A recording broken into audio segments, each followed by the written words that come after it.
Good morning, welcome back to our channel. তো এখন বাজে সকাল 8টা আর আমি উঠেছি জানো আজকে 7:45টার সময়তে। তো আজকে অনেক দিন পর একটু টাইম টু টাইম উঠতে পেরেছি, না হলে তো অ্যালার্ম বাজে ঘুমিয়ে যাই। তোমাদেরকেও প্রত্যেক দিনের তো কাহিনী আমি বলি, কিন্তু আজকে কেন জানি ঘুমটা হঠাৎ করেই ভেঙে গেছিলো, তারপর আর ঘুম আসতে চাইছিল না।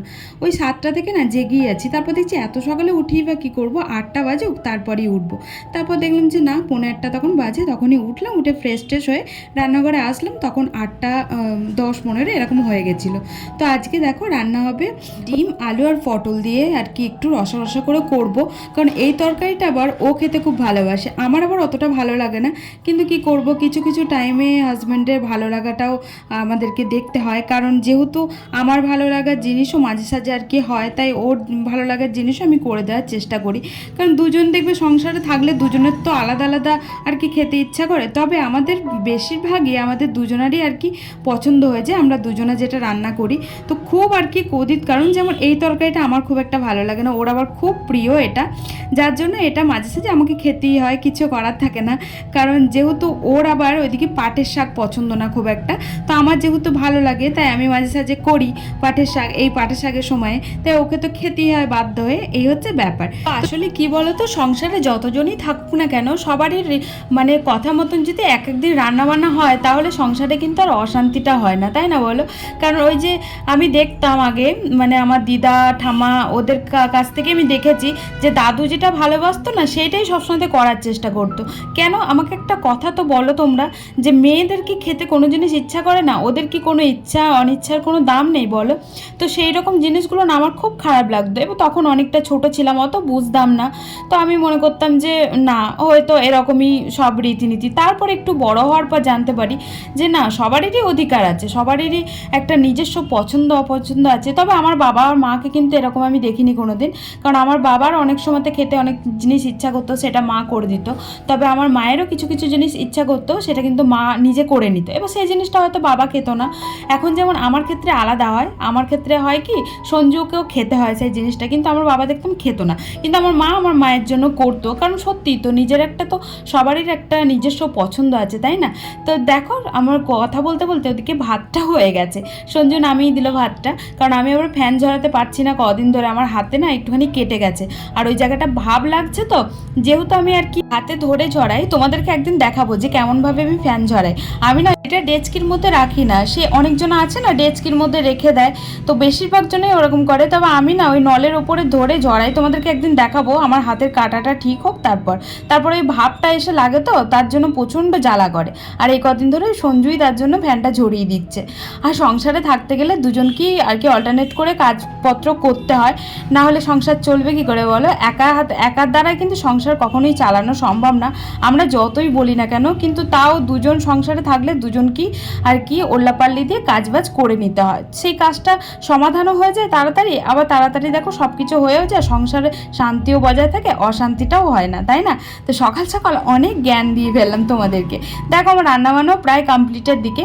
তো ওদিকে ভাত নেমে গেছে, এদিকে যে ডিম আলু তারপর ওদিকে পটল সব কিছু ভাজা হয়ে গেছে। আর এটা এরকমই করবে যেমন তোমরা ডিমের ঝোল করো, ঠিক তেমনই মশলা দেবে সব কিছুই আর কি, আদা রসুন বাটা, জিরে, তারপর তোমার গিয়ে ওদিকে গুঁড়ো লঙ্কা, তারপর ধনে গুঁড়ো, যা যা দাও তোমরা সেগুলোই দেবে। আর আমি একটা ভুল কাজ করে ফেলেছি, সেটা হচ্ছে এই যে দেখো একটা ডিম আমার ছাড়াতে গিয়ে ছেড়ে গেছিলো, তো সেটা সদ্য দিয়ে দিয়েছি।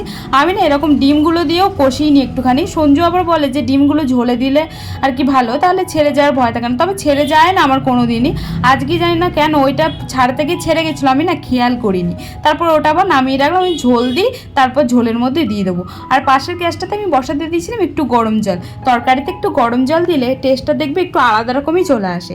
তো আমি সবসময়তে ইউজ করার চেষ্টা করি গরম জল, তবে যখন একটুখানি তাড়াহুড়োর মধ্যে থাকে তখন কিন্তু এমনি নর্মাল জলই দিয়ে দিই, কি আর করবো বলো, তখন তাড়াতাড়ির জন্য আর হয় না।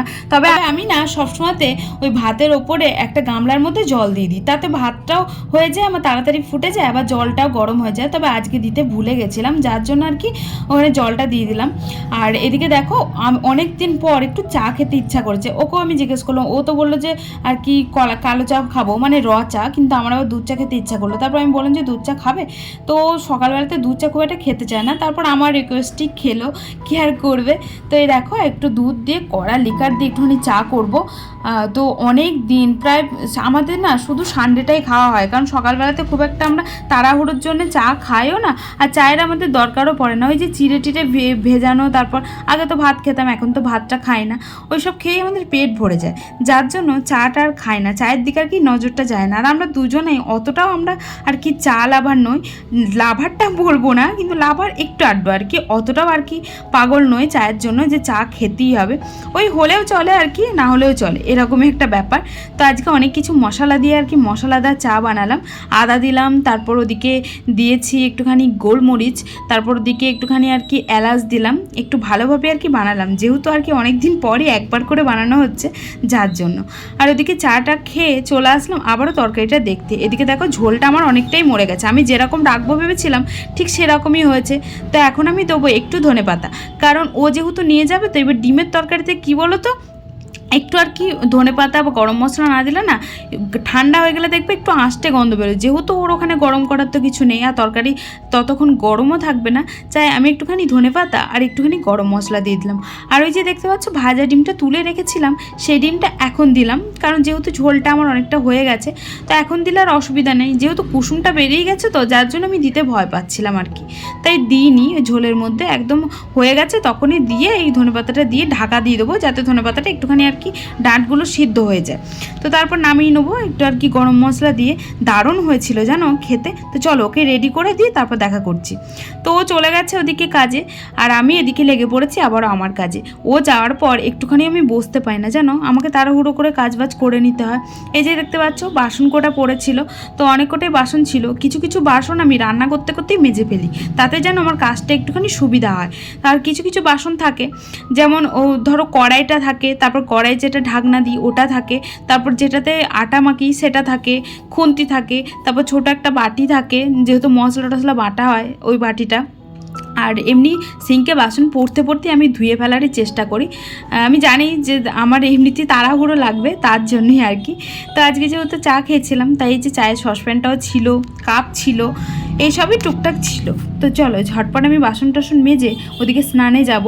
আর কাচাকুচি আজ অল্পই ছিল, ওই 2-4টে মতন, কদিন ধরে জামা কাপড়ও পরে আছে জানো, ভাঁজ করার টাইমটা আর হচ্ছে না, আসলে এই ভাগাদড়িতে একদম চলছে। কাজ সেরে পুরো একদম রেডি হয়ে গেছে আমি। তো চলো এখন যাবো দোকানে, আজকে অনেকটা তাড়াতাড়ি যাচ্ছি, কারণ আজকে উঠেছি তাড়াতাড়ি, তার জন্য তোমাদেরকে বলি না যে প্রত্যেকদিন লেট হয়ে যায়, কিন্তু আজকে অনেকটা তাড়াতাড়ি উঠেছি। তো চলো যাওয়া যাক। আর একটু ঠান্ডা ঠান্ডা আবহাওয়া আছে, মানে সকাল থেকে একটু গরম ছিল কারণ কাজ করছিলাম তার জন্য হয়তো, তো স্নান করার পর দেখছি ঠান্ডা ঠান্ডা লাগছে, কারণ বাইরে হাওয়া দিচ্ছে খুব সুন্দর, মানে সেই কি বলবো, সেই দেশে যে বৃষ্টি হওয়ার পর যে হাওয়াটা দেয়, এই হাওয়াটা তো এখানে পাওয়া যায় না, তো দেখলাম সেই রকমই একটা হাওয়া দিচ্ছে, বেশ ভালো লাগছে। তো চলো, কারণ হাওয়া ঘরে থাকলে পেতাম, তবে ওখানে যাবো, ওখানে তো পুরো একদম বন্ধ, তো হাওয়া পাবো না। তো চলো যাই। হ্যাঁ তোমাকে একটা কার্ড কিনতে হবে জানো, কারণ অন্য নেই বেশি। তো এখন বাজে বিকেল 4:30, আর এখন পর্যন্ত আমি বাড়ি যেতে পারিনি, কারণ কাস্টমার ছিল। আর এই যে দেখতে পাচ্ছি এখন পোছা লাগাচ্ছি, কারণ পুরো একদম ভ্যাক্স পড়েছে চারিদিকে, তারপর একদম সেই চ্যাট পেটে হয়ে যাচ্ছে, যার জন্য চিপচিপাসা লাগছে, যার জন্য সব এখন সাফাই করব, তারপর যাব খেতে। প্রচণ্ড খিদে পেয়েছে, আমি চোখে পুরো ধাঁধা দেখছে, এত খিদে পেয়েছে। কি করবো বলো, কাস্টমার থাকলে তো লেট হবেই, কিছু করার নেই। তো তাড়াতাড়ি চলো পোছা টোছা লাগিয়ে যাই। 4:30 বাজে, আবার খেয়ে দিয়ে 5টার সময় আসবো, আবার 5:30টার সময় যাবো। তাই ভাবছি যে একবারে 5:30টার সময় যাবো, কি জল টল ভরে আসবো, নাকি আবার আসবো, ওটাই ভেবে পাচ্ছি না। কিন্তু খেতেও হবে, না খেলে মানে আমি আর পাচ্ছি না। একসাথে জল টেস্টটা লেগেছে, একটা বাচ্চা ছেলে জল খেলে, তো এবার কী বলবো বলো, দুটো তো বোতল নেই, একটাই বোতল ছিল, এবার মুখ দিয়ে খেয়েছে, যার জন্য আমি আর খেতে পারছি না, কারণ বাচ্চারা জানো তো কেমনভাবে খায়, তো তার জন্য আর কি। আরও ও মানে কিছু খাচ্ছিল, খাবার খেতে খেতে জলটা খেলো, তারপর দিয়ে আর আমি আর খেলাম না, এই হচ্ছে ব্যাপার। তো এখন এই পোছা লাগাবো, তারও দেখাচ্ছি তোমাদেরকে কী অবস্থা হয়ে পড়ে আছে, না হলে তো উঠছে না। আর এখন এই যে মুছে টুছে তারপর বাড়ি মানে যাবো বাড়ি। পুরো একদম এইদিকে পুরো ভর্তি হয়ে আছে, বললো ফেসিয়াল করবে, বাট বলছিল ফেসিয়াল করবে, তো করলো না। ফেসিয়াল করলে তো মানে 5টা বেজে যেত, কিন্তু বললো যে সন্ধ্যাবেলা আসবে, এসে করবে, মানে ওই 7টা সাড়ে 7টার দিকে আসবে বললো, তারপর করবে। তো চলো ঝটাপট আমি পোছাটা লাগিয়ে দিই, মানে মুছে নিই, তারপর তোমাদের সাথে আবার দেখা করছি ঘরে। আর কেন জানি না আমার হাত পা প্রচণ্ড কাঁপছে কথা কথা করে, কেন কি জানি। তার মধ্যে আমার কারেন্ট নেই, বাড়ি এসে যে একটু পাখার তলায় বসবো, কারেন্ট নেই, কারেন্ট চলে যাচ্ছে। কারেন্টটা আসলো তো তো এখনও মুখ হাত পা ধুইনি, এত শরীর খারাপ করছে না, আমার হাত পা পুরো থত করে কাঁপছে। কী হচ্ছে কি জানি, প্রচণ্ড কাঁপছে আজকে, ভগবান জানেন কি হচ্ছে, মানে এত পরিমাণে কাঁপছে কি বলবো তোমাদের কাছে। হাত পা ধুই, একটু জল খাই, তো তারপর দেখি ঠিক হয় কিনা। প্রচণ্ড হাত পা কাঁপছে থত করে।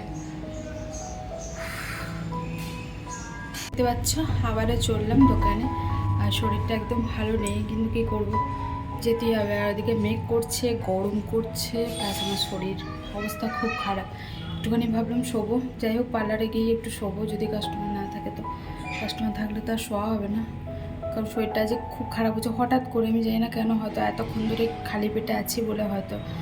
কিন্তু খালি পেটে তো আমি প্রত্যেক দিনই থাকি, ধরো সকালবেলাতেই খাই। হাত পা বললে বিশ্বাস করবো না, এত থর করে কাঁপছে না, কী বলবো তোমাদেরকে, আমি বলে বোঝাতে পারছি না। প্রচণ্ড আমার মানে সে প্যানিক, মানে যেমন হয় না প্যানিক হলে।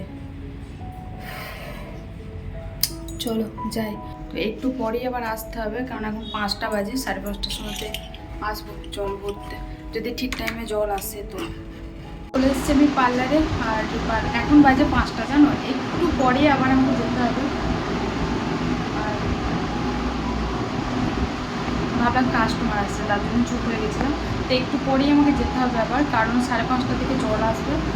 তো কী বলো তো, 5:30টা পর্যন্ত অনেকটা লেট হয়ে যাচ্ছিল না, যার জন্য আমি চলে আসলাম। ওই 10-20 মিনিট মতো এখান থেকে এলাম যখন, তখন 4:40 বাজে।